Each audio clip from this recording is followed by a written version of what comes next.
Hello guys, എല്ലാവർക്കും പുതിയൊരു വീഡിയോയിലേക്ക് വീണ്ടും സ്വാഗതം. ഇപ്പോൾ ബ്ലാസ്റ്റേഴ്സ് ആരാധകരുടെ ഏറ്റവും കൂടുതൽ ചർച്ചയായിക്കൊണ്ടിരിക്കുന്ന ഒരു ട്രാൻസ്ഫർ ടോക്ക് അത് ജിക്സൺ സിംഗിൻ്റെ ട്രാൻസ്ഫറാണ്. അപ്പോൾ ജിക്സൺ സിംഗ് ബ്ലാസ്റ്റേഴ്സിൽ വരും സീസണിൽ ഉണ്ടാവുക എന്നുള്ളത് ഇപ്പോൾ ഏറ്റവും ഒരു ചോദ്യചിഹ്നമായിട്ട് നിൽക്കുന്ന സമയമാണ്. ബ്ലാസ്റ്റേഴ്സ് വിടാനുള്ള സാധ്യതകളാണ് ഇപ്പോൾ കണ്ടുവരുന്നത്. ഇപ്പോൾ ലേറ്റസ്റ്റ് ആയിട്ട് മാർക്കസിൻ്റെ റിപ്പോർട്ട് അനുസരിച്ച് പുള്ളി ജിക്സൺ സിംഗ് ബ്ലാസ്റ്റേഴ്സിൽ നിന്ന് മറ്റൊരു ക്ലബിലേക്ക് മൂവ് ചെയ്യാൻ തന്നെയാണ് സാധ്യതകൾ എന്നാണ് ഇപ്പോൾ മാർക്കസും പറഞ്ഞ് വെച്ചിട്ടുള്ളത്. അപ്പോൾ നിലവിലെ ജിക്സൺ സിംഗിൻ്റെ ഈ ട്രാൻസ്ഫർ സിറ്റുവേഷൻ എന്താണെന്നുള്ളതാണ് എൻ്റെ ഒരു അഭിപ്രായമൊക്കെയാണ് നമ്മൾ വീഡിയോയിലൂടെ പങ്കുവെക്കാൻ പോകുന്നത്. ഇപ്പോൾ ലേറ്റസ്റ്റ് ആയിട്ട് IFT ന്യൂസ് മീഡിയയും ഇതിനെക്കുറിച്ചൊരു അപ്ഡേറ്റ് ജിക്സൺ സിംഗിൻ്റെ ട്രാൻസ്ഫറുമായി ബന്ധപ്പെട്ടൊരു അപ്ഡേറ്റ് ചെയ്തിട്ടുണ്ട്. അപ്പോൾ കേരള ബ്ലാസ്റ്റേഴ്സ് നിലവിൽ താരത്തിന് കോൺട്രാക്ട് എക്സ്റ്റൻഷൻ ഓഫർ വെച്ച് കൊടുത്തിട്ടുണ്ട്, ഒരു 3 വർഷത്തെ കോൺട്രാക്ട് എക്സ്റ്റൻഷൻ ഓഫർ.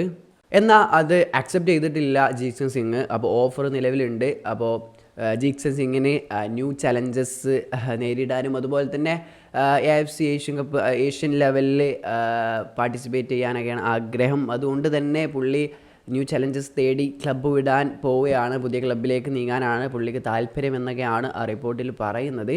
അപ്പോൾ ജിക്സൺ സിംഗിനായിട്ട് ഈസ്റ്റ് ബംഗാളും അതുപോലെ തന്നെ മോഹൻ ബഗാനും 2 കൊൽക്കത്തൻ ക്ലബ്ബുകളും രംഗത്തുണ്ട്. നല്ല ഓഫേഴ്സുമാണ് വെച്ചിട്ടുള്ളത്. അപ്പോൾ പുള്ളിയുടെ സിഗ്നേച്ചറിന് വേണ്ടി 2 ടീമുകളും ഇപ്പോൾ ഫൈറ്റിങ്ങിലാണ്. അപ്പോൾ ഏതെങ്കിലും ഒരു ടീമിലേക്ക് പോകാനുള്ള സാധ്യതകളാണ് ഇപ്പോൾ നിലവിൽ തെളിയുന്നത്.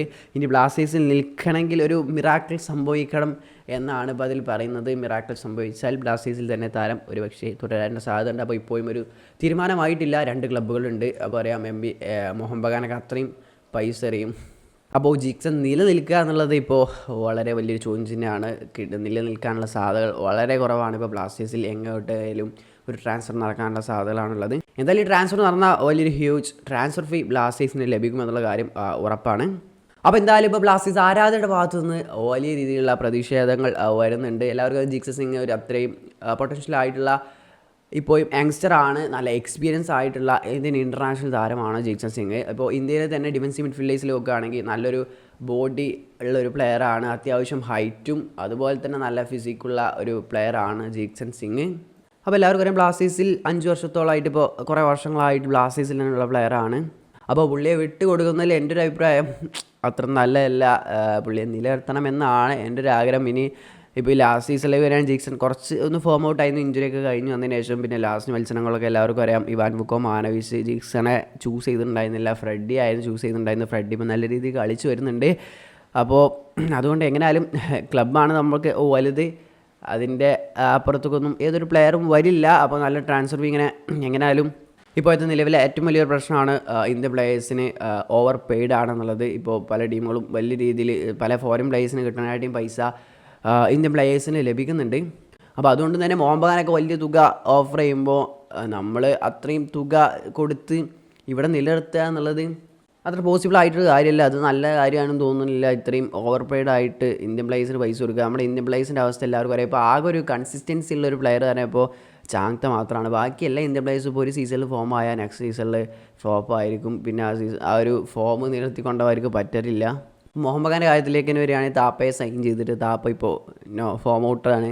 താപ്പനെ കളിച്ച സീസണിൽ ചെന്നൈയിൽ കളിച്ച കളിയൊന്നും ഇപ്പോൾ മോഹൻ ബഗാനിൽ കളിക്കുന്നില്ല. അപ്പോൾ അത്രയും പൈസ കൊടുത്തിട്ടാണ് കൊടുക്കുന്നത്. അപ്പോൾ അങ്ങനെയാണ് ഒരു സീസണിലാണ് നമ്മുടെ ഇന്ത്യൻ പ്ലേയേഴ്സ്. അതുകൊണ്ട് തന്നെ വലിയ പൈസ കൊടുത്ത് നിലനിർത്തുന്നതിൽ കാര്യമില്ല എന്നാണ് പറയാനുള്ളത്. ഇപ്പോൾ ഇനി മാനേജ്മെൻറ്റിനെ ചീത്ത പറയണമെങ്കിൽ ഇപ്പോൾ ഈ ട്രാൻസ്ഫർ ഫീ ഇപ്പോൾ ജിക്സനെ വിറ്റ് ട്രാൻസ്ഫർ ഫീ ലഭിക്കുകയാണെങ്കിൽ ആ ട്രാൻസ്ഫർ ഫീ കൊണ്ട് നമ്മുടെ വീക്കസ്റ്റ് ആയിട്ടുള്ള പോയിന്റിൽ ആ പൈസ കൊണ്ട് നമ്മൾ ഇൻവെസ്റ്റ് ചെയ്യണം. അല്ലാത്ത പക്ഷം നമുക്ക് മാനേജ്മെൻറ്റിനെ തെറി പറയുന്നത് കാര്യമുണ്ടെന്ന് പറയാം.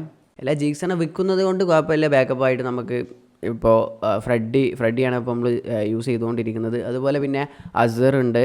പിന്നെ മറ്റേ അതിലൊരു സൈനിങ് ഡിഫൻസീവ് മിഡ്ഫീൽഡിലേക്ക് ഒരു സൈനിങ് കൂടി നടത്തുകയാണെങ്കിൽ ഒരു യങ്സ്റ്റേഴ്സ് ആയിട്ടുള്ള പ്ലേയേഴ്സിനെ നല്ലൊരു ഐ ലീഗിലൊക്കെ നല്ല രീതിയിൽ കളിക്കുന്ന പ്ലെയറിനെ സൈൻ ചെയ്യുകയാണെങ്കിൽ ഓക്കെ ആവും. പിന്നെ പകരം നമുക്ക് ഒരു 6 ഫോറിൻ പ്ലേയേഴ്സ് ഒരേ ക്വാളിറ്റിയുള്ള പ്ലേയേഴ്സിനെ സൈൻ ചെയ്യണം എന്നാണ് പറയുന്നത്. നമ്മളെല്ലാ പ്രാവശ്യം 4 ഫോറിൻ പ്ലേയേഴ്സ് ടോപ്പായിരിക്കും, ബാക്കി 2 ഒരു എന്തിനോ പേരിന് വേണ്ടി സൈൻ ചെയ്യണ പോലെയാണ്. എന്നാൽ ഇത്തവണ ഇപ്പോൾ ജിക്സനെ സൈൻ ചെയ്ത് ജിക്സനെ വിറ്റ് ആ കിട്ടുന്ന പൈസ കിട്ടുകയാണെങ്കിൽ അതിൽ നിന്ന് ബാക്കിയുള്ള എല്ലാ ഫോറിൻ പ്ലേയേഴ്സും ഒരേ ക്വാളിറ്റി വരുന്ന പ്ലേയേഴ്സ് ആണെങ്കിൽ നമുക്ക് ട്രോഫി അടിക്കാനുള്ള സാധ്യത കൂടുതലാണെന്നാണ് എനിക്ക് പറയാനുള്ളത്. ഇന്ത്യൻ പ്ലേയേഴ്സിനേക്കാളും നമ്മുടെ ഫോറിൻ പ്ലേയേഴ്സ് എങ്ങനെ ഉണ്ടോ അവർക്ക് തന്നെ ആയിരിക്കും ആ ഒരു കിരീട സാധ്യത എന്നാണ് എനിക്ക് ഇതുവരെയായിട്ടും കളി കണ്ടതിൽ നിന്ന് എനിക്ക് മനസ്സിലായിട്ടുള്ളത്. എന്തായാലും നിങ്ങളുടെ ഒപ്പീനിയൻ എന്തായാലും കമൻറ്റായി രേഖപ്പെടുത്തുക. അപ്പോൾ ജിക്സൺ പോവോ ഇല്ലയോ എന്നുള്ളതൊക്കെ കണ്ട് തന്നെ അറിയാം.